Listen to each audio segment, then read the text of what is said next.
Hello everyone, and welcome back to another video, and today I want to show off some stuff that I got sent. So, a thing happened again that happened before. I was messaged by Elmor from Elmor Labs, and he asked me if I wanted to take a look at some stuff that he had in his shop that was recently developed, and of course I don't say no to getting more stuff to play with. So, I got sent quite a few things. I actually got sent more than I originally thought I would, and in this video we're gonna take a look at that and what the stuff does, what I think I'm gonna use it for, and of course I want to give a huge thanks to Elmor from Elmor Labs for sending all of this stuff to me. This is about 250 euros worth of stuff that I just got sent, and that's quite a lot of money for me, so huge thanks for that, and let's get started. Before we continue, I'd like to thank my sponsor, PCBWay. If you are working on a project of your own that requires parts that would be hard to make yourself, or just generally parts at a much higher quality standard, you can go to PCBWay's website and order anything from PCB prototypes, assemblies, CNC parts, 3D printed parts, as well as stencils or even flexible circuit boards. The ordering process is simple. You just upload your files, tell them some stuff that you need, and you'll quickly receive a quote, which once accepted, will mean that your part can get shipped out within as fast as 24 hours. And if you have any questions or require further help, they even have a live chat service that stands ready for you. PCBWay is now also offering a 2-part winter promotion. For the end of 2024, the event will be Christmas themed, and then after 2024 all the way through January 12th of 2025, it will be a New Year's theme. During the event you can find numerous discount codes, and you can also participate in a design contest where up to 3 prototypes worth up to $20 are covered by PCBWay, where you can enter for a chance to win a $100 cash voucher. So if you need some custom-made project parts, don't delay, go to PCBWay today. So, at the very first, we have this. This is the PMD2, and I've already taken a look at the original PMD. It's actually still in my test bench, and this is the second generation of that. And it works basically in the same way how the first one does. This is an external power monitoring device. That's what PMD stands for. And what this does is it works the same way how NVIDIA's power monitoring works. So you can see these little shunt resistors around the board. And you do this where you plug your cables from the power supply into, and the PMD comes with a lot of cables. And if you look in the box, it comes with a cable set. So you plug those cables into your hardware, whereas the power supply just gets attached to the PMD.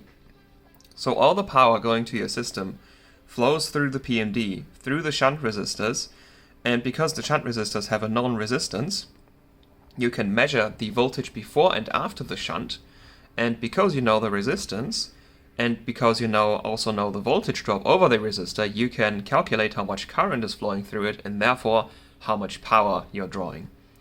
And that's already what the first generation PMD does, and it does so pretty well. The thing that this does is that it has more connections. So, the original PMD had 5 connections, 3 PCIe for a graphics card and 2 EPS for CPU. And this has quite a lot more.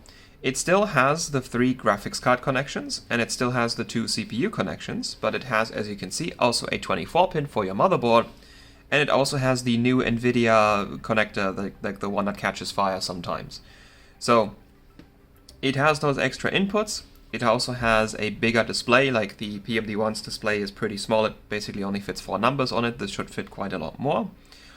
And I'm not really sure, but it might also have, like, the microcontroller here is quite a lot larger. This might be more accurate or might have some other functions.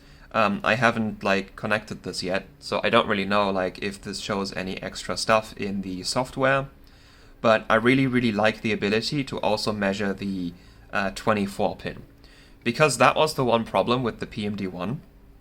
I like to primarily use it for measuring the power draw of graphics cards. And yeah, sure, you can measure the graphics card power draw through these, but graphics cards also draw power from the PCIe slot. which gets its power from the 24 pin. And you used to not be able to measure that. Elmor had a bit of like an interposer PCB that you put between the card and the slot, where you then could connect like externally feed power through one of these connectors and then measure that with a PMD. But that's a bit... It's like, I don't like this thing of putting a PCB between the board and the card, because on the test bench the card is already not very supported, and putting another PCB in the middle where all the load has to go through, I don't really like that concept. Also, it wouldn't align with the I/O plate anymore. So I like this solution a lot more. Yes, we're also going to measure the power draw of like LEDs, fans, and drives. But honestly, those don't really draw that much. We're going to mainly see the graphics card power draw from the 24 pin.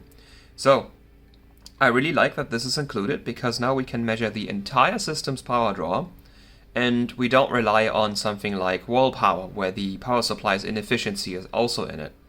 And also the wall power meter can just be wrong, like the power wall meter I have is pretty convinced I have an AC voltage of 205 volts, which I don't. I took my multimeter, it's 230, so I don't really trust anything that wall meter says. So yeah, I like this. This is like... I like that this has the 24 pin now. I don't really think I'm going to use the new NVIDIA Catching Fire plug anytime soon, because I don't have anything that uses this, and I don't plan on owning anything that uses this, but it's nice that it's here. And you can even see that they put 2 shunt resistors for this one because of how much power flows through these. So yeah. And then other than that, I assume this works just like the 1.0 version. So you have a USB-C connector here, which you can connect to your PC, and then with the EVC software you can get graphs and you can save the data. And then with this button, you can probably shuffle through the different inputs and then display these statistics on the display. So that's pretty neat. I also want to say that the cable set is really, really nice. Like, these are some very nice high quality cables. Like, just, yeah, the cables that came with the PMD1 were also already really, really nice, and I'm still using them. So, yeah, these are some really, really nice cables. Like, these are braided sleeve cables. These are probably not cheap. So, yeah, I like the cables this comes with. These are probably quite nice. Also, especially the 24-pin cable, because I recently upgraded to a new power supply. So, you might remember that for the longest time, my test bench was powered by a Gigabyte 750-watt power supply. It's not that one, not the one you're thinking of, it's a different one, but it's still, like, I think on the PSU tier list it was like lower B tier. And I have been having some issues with like systems being really, really unstable and behaving weird, and I'm thinking it might be the power supply. So I ended up buying a RM1000X 2015 edition, so like the strong one. And that's my power supply now, but the 24-pin cable on those Corsair power supplies is like horrible, because it's like super stiff and you can't bend it because it's like a long stiff section. And I like this cable because this is like, you know, you can bend this a lot. So I like this. I'm gonna put this in my test bench. Gonna start using this just like that, and then the PMD1 that's currently in there is probably going to the backup bench, and I will be able to precisely measure power draw there too, minus the 24 pin, but you know, still good enough. So that's the PMD2. Let's take a look at the next thing. So, this is something I actually didn't know I was getting until I saw the email that I got sent. This is the overclocking panel. And this is basically, yeah, it has a whole bunch of functions. And I'm actually not sure what all those functions are. It does a lot. So, this is a little external board that you can connect to your motherboard. And you can get all kinds of different functions from this. So, here we have 2 K-type thermocouple inputs, so this also has like an integrated thermometer function. If you remember the Elmor KTH, I actually have it right here. So this little thing, it's basically this. It has this integrated, minus that it doesn't have batteries. So this needs a USB-C or like the connection to the motherboard to get powered off. This has batteries, so this just works by itself. But you can also connect thermocouples to that. And yeah, you just have an extra thermometer that is in there. So that's nice. Then, I assume that's a go to BIOS button. So you press this and your board just goes to BIOS, which is nice. I don't know what these pins are for. You have the USB-C here. We have an extra cable, this one, that can plug in here. And I'm not entirely sure what that is for. Like, this is the thing that I know the least about, because I didn't know I was getting it, and I also have not tried it yet. But yeah, so here we have some connections that are probably for front panel, so that looks like debug, slow mode, reset power. We have 3 more connectors that I don't know what they do. A retry button, a safe boot button, a power and a reset, and a slow mode button. So these buttons just probably correspond to these connections up here. And this is really cool, because this could theoretically, I don't think this works on every motherboard, but this could theoretically add safe boot and retry buttons to motherboards that don't ship with them, which is very, very, very useful. These buttons were very important on my Maximus 9 Apex with the 8700K, because it helped immensely to get like RAM to clock better. And now this relies on some implementation on the motherboard side. So there's some motherboards, I think the Z790 Apex, that this has full functionality on, and then on other motherboards some of the functionality might work, some might not work, from what I've heard. And then, yeah, in the middle you have some button interface, which I assume you will see something on the screen. So I don't really know what this is used for. Like I said, I haven't tried this yet, and I didn't know I was getting this. It was just in the box. So yeah, we have cables. So this might be like front panel stuff. So maybe you can use the big cable or just separate cables. We have the USB-C cable. We have a little stand that, like, I assume this is like double-sided tape, and then you can do it like this, and then I'm not entirely sure how. Maybe it's supposed to be like you have a little stand that you can put it up on. Then little probes. That's actually very interesting.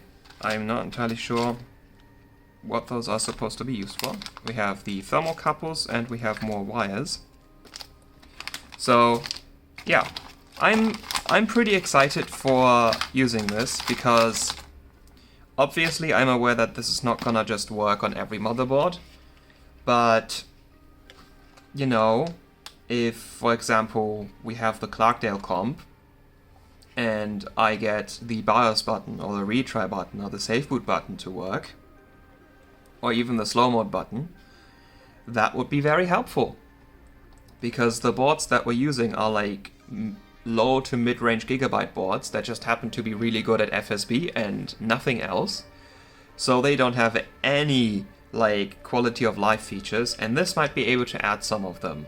So this is gonna be an interesting project, but I have to first figure out like what it is that it can do and how that works.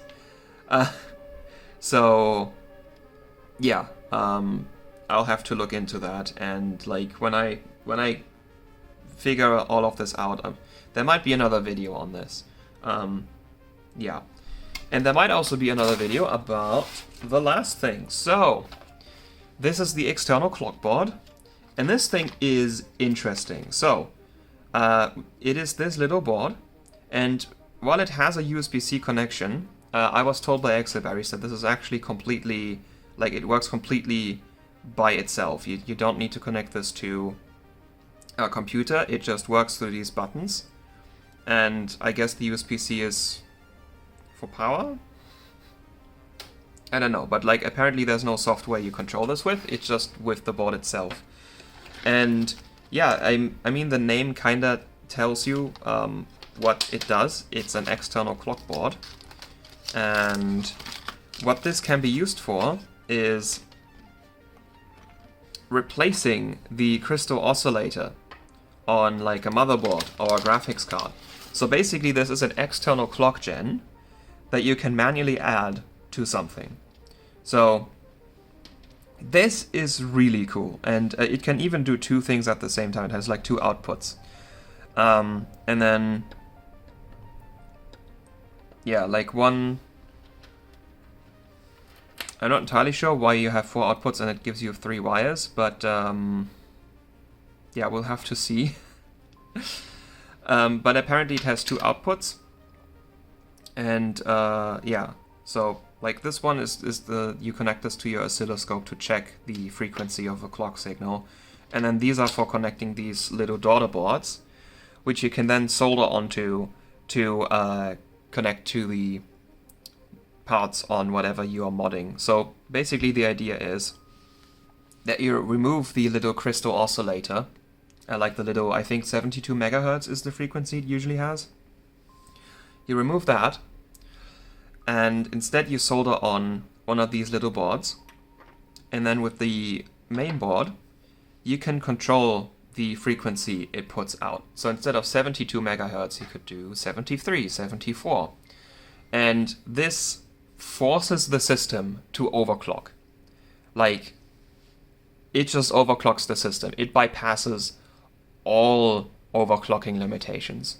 Of course, the caveat is that you're overclocking everything because you're overclocking the literal crystal oscillator that's the reference frequency for the entire system. So this is like BCLK overclocking in hardcore mode.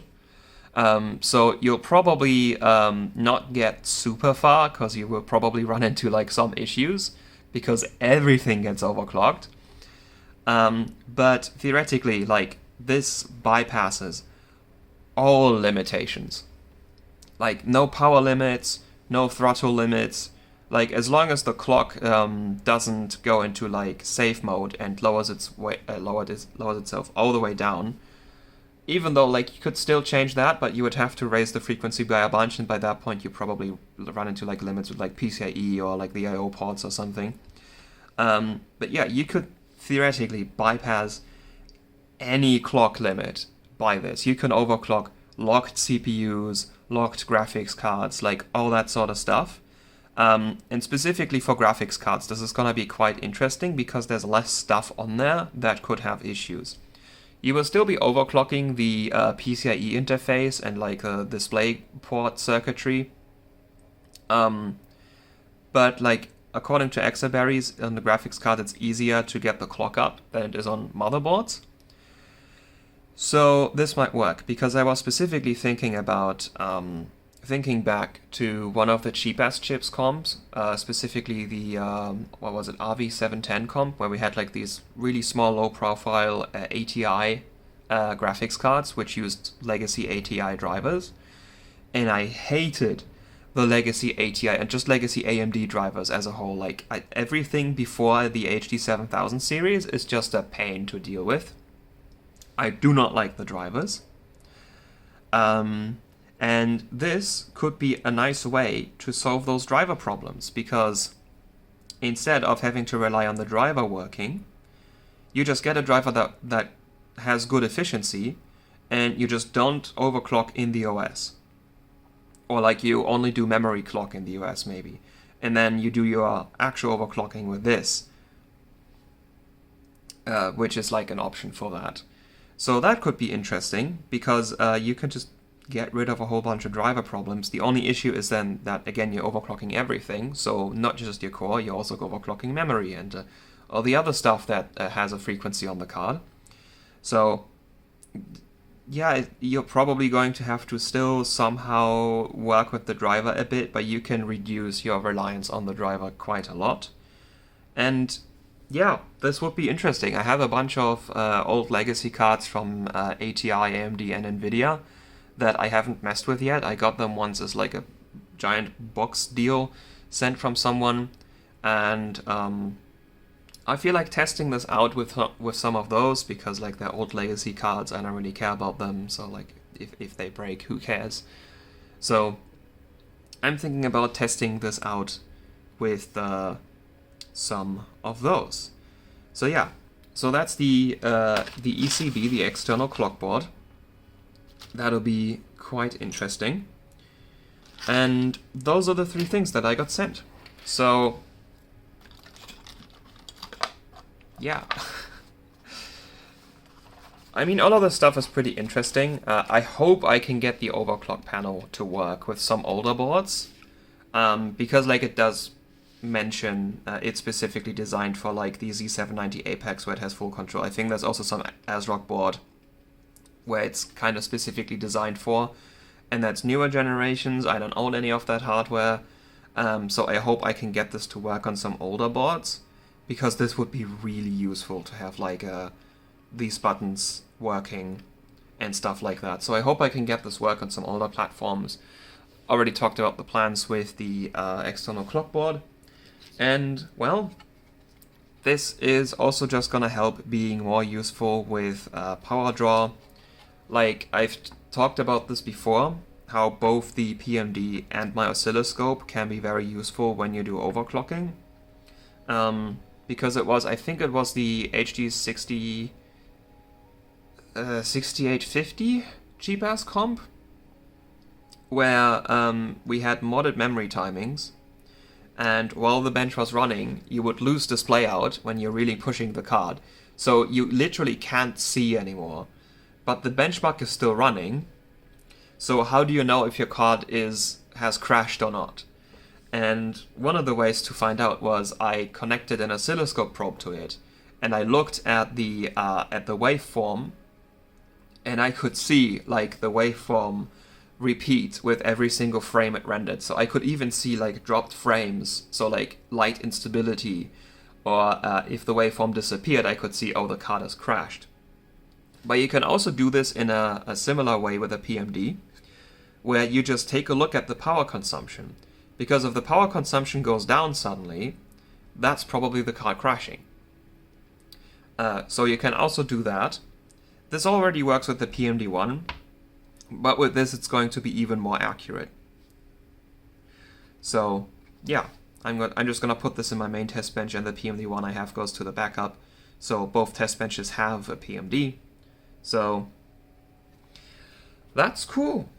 That's very cool. So, yeah, I'd like to say at this point, just huge thanks to Elmor for sending all of this stuff over. Like, this is a lot of money of stuff that got sent over, and it really helps out. Like, this is some really cool stuff that I want to experiment with. Like, I have 2 weeks of winter vacation coming up. I have quite a lot of stuff to do in that time, but I do have 2 weeks of not having to, like, really go anywhere. So if I'm efficient with my time management, I could put some of those experiments there already. And yeah, like, this just really helps. This is, like, some really cool stuff. And I think Elmor is, like, one of those underappreciated people in the community, because without Elmor, a lot of stuff wouldn't be happening. So, yeah, huge thanks to that. Like, we all know the EVC, we love the EVC. It's one of the best overclocking tools that you have available. So, for that alone, Elmor deserves a lot of praise, because it makes things so much easier. Like, I love the EVC, and also its analog volt modding capability. I basically only ever use that now instead of potentiometers, because it's just so much more convenient and so much more accurate. So, yeah, huge thanks to Elmor for sending this stuff over, and yeah, I'm always excited for, like, stuff that comes out of the community for the community, like ASICs, ePower, and Exaberries is also working on an ePower, so if I can, I'll probably try to get one of those as well, because I just love ePowers, you know. Can never get enough of them, especially now where EVGA stopped making the ePower 5.